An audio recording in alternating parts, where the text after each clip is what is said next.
За сайн байна уу? Би дөнгөж сая модуль 2-ыг үзэж дуслаа. За тэгээ модуль 2 дээр ерөнхийдөө эдийн засгийн тэгшлэлүүдээ MATLAB, Iris-ийн одоо код болгож хувиргах, ердөө зүгээр хувиргах тэр процессыг харуулж байгаа юм байна. Тэгээд яг хуу модель шийдлийн олох төлөв тогтворчлын олох гэдэг тэдрийг нэг хямдхан жижигхэн кодоор ингээ харуулж. За тэгээд энэ модулаас авах одоо юмнууд юу гэхээр энэ модуль дээр нэмэх ерөөсөө ярих юм нэг шаардлагагүй. Энэ модуль нь өөрөө их бас гоё модуль болсон байна. Ягаад тэгэхээр би бодчихсон магадгүй ингээд нөө кодын хичээл ингээд заахтаа тий хичээл заахтаа иймэрхүү амьдрал дээр таардаг асуудлуудыг орхидуулж болов бас нэг хитрхи деталь учраас ярихгүй болов гэж үзсэн чи харин бас сонирхолтой ярьж байна.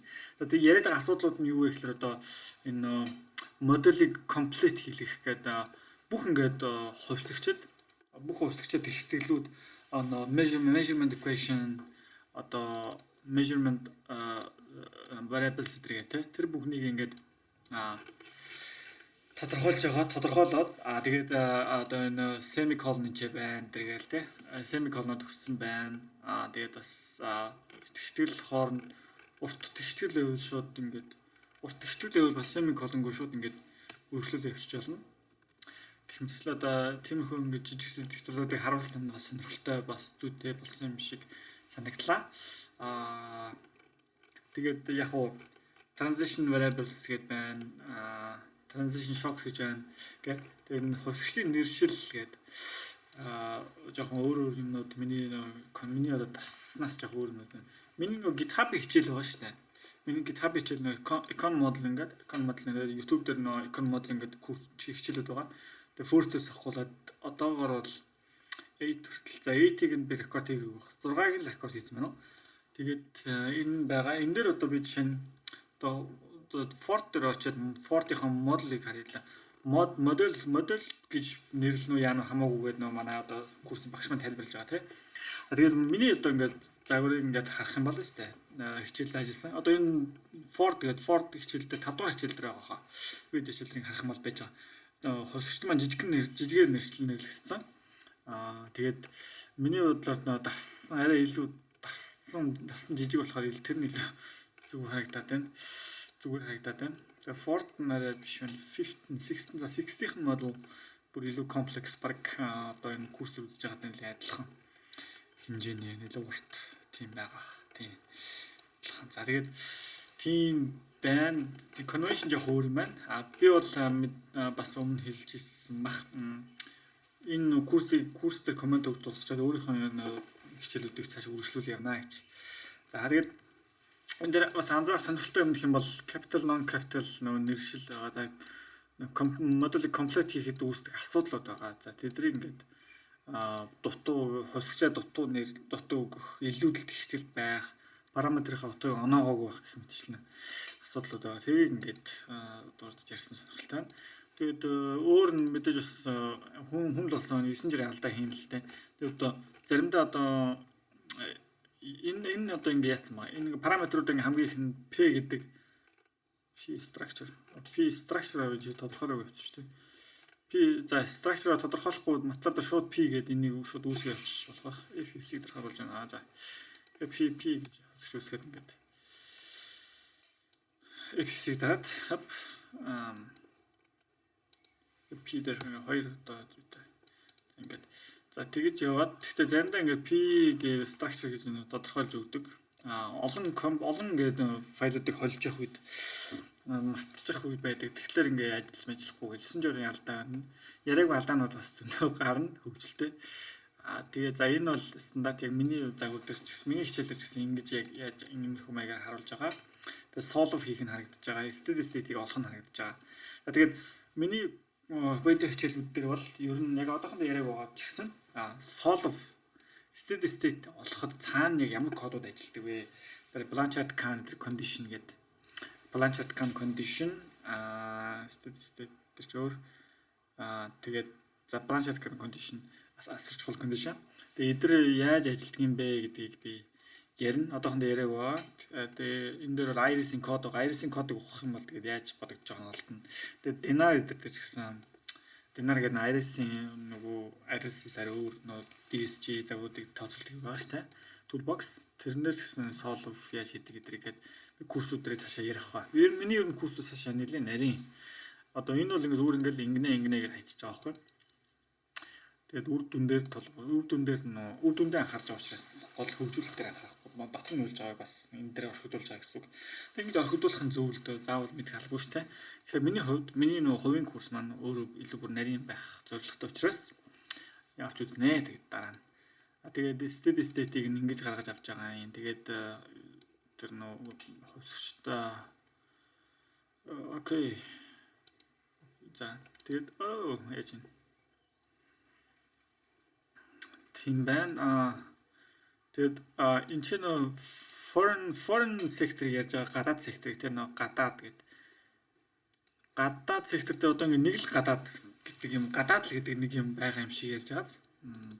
За миний одоо ярих юм дээр жишээ нь манай Монголын жишээ авах юм бол гадаад гэдэгт Хятад эдийн засаг.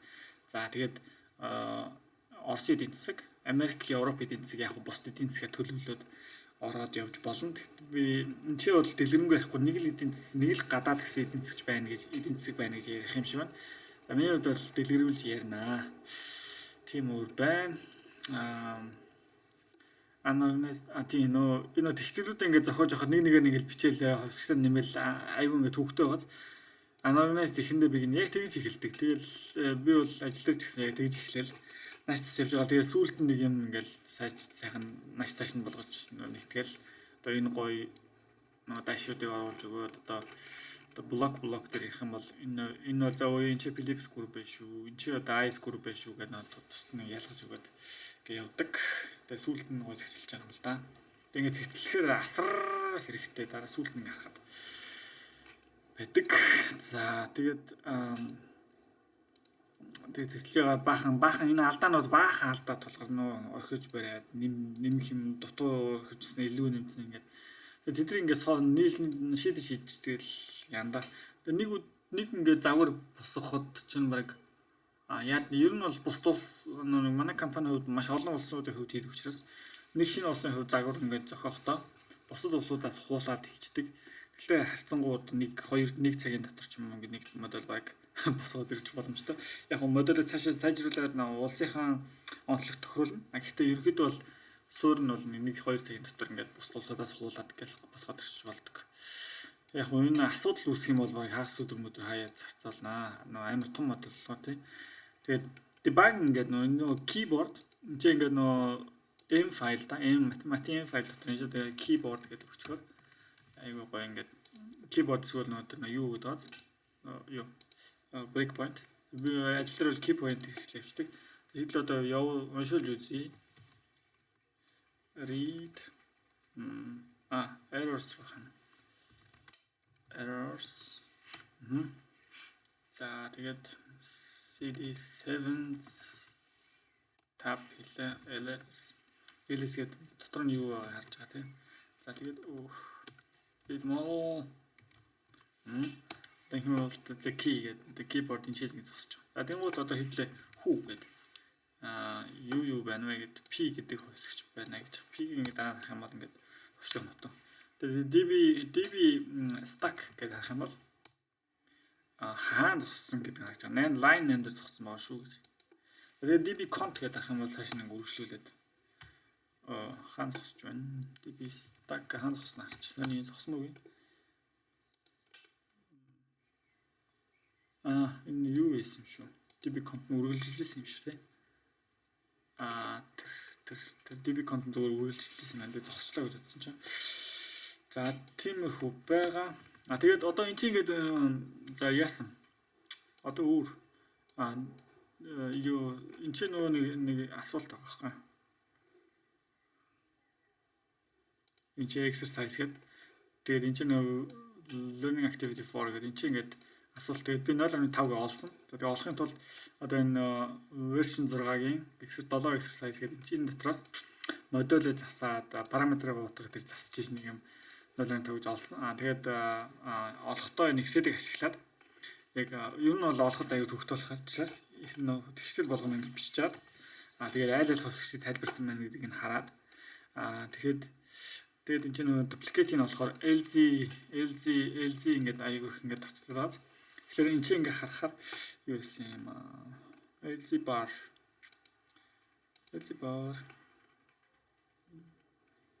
LZ gap-ыг ингээд LZ bar ч өөр динамик нь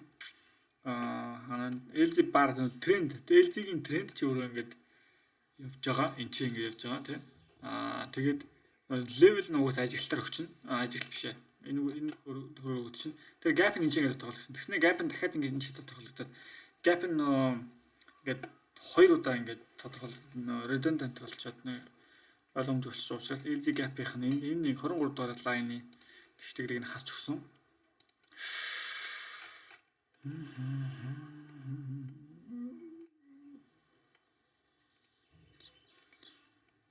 Энэ чинь ингээд хасч өгсөн байна. Комментлоод хассан байгаа. Тэгээд энэ B4 more параметр дээр болохоор B4 эдрийг тодорхойлог байх шүү гэсэн. Тэн дээр 0 болгоно өгсөн. Биш ээ коммент лайцсан. Тэгээд өөр бас тэр нэг тэгтэл бас дахиад олон дахиад алдаа гараад байгаа байхгүй. Ингээ харахаар 1% хөвсгчийг энийг нэгээр өчгөр тэнцвэртэй тогтвортой тоолдохгүйсэн. Тэгээд 0.9 болгоод нэгээс багтуулаад тэгээд олсон. Тэгээд 0.5 гарсан. Тэгээд өөрсдөө үзээрэй. Тэгээд бас сурах процесстэй. Миний хувьд бол 10-15-20 минут зарцуулж нэг юм олсон. Анхны нэг энэ дэр зүгээр залхуураад аль хөвсгчтэй байна гэдэг ингээд зүгээр ажиг нүдэрээ хараад явчихгээд хараад байсан чинь сүлдээ болохгүй. Тэгэхээр нэг Excel дээр яжиж авсан. Тэгэхэд л хамаг цагаа зарцуулсан. Бус нь бол гэлсэн.